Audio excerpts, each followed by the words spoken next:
This protocol uses nanoparticle tracking analysis to perform accurate, reliable, and reproducible measurements of the hydrodynamic diameters of nanomaterials of interest. The method is quick and easy to perform, facilitating measurement of the hydrodynamic spherical equivalent diameter of particles via particle-by-particle real-time visual analysis and minimal sample preparation.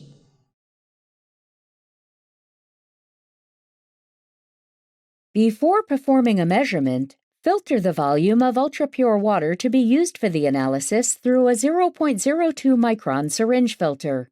Dilute the sample appropriately in the filtered water.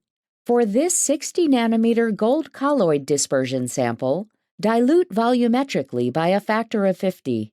Connect the NTA instrument, syringe pump, and computer, and switch on the hardware and software.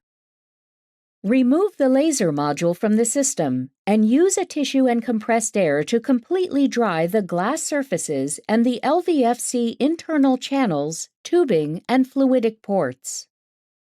Place the LVFC onto the laser module, then secure it with the 4 screws, tightening them diagonally.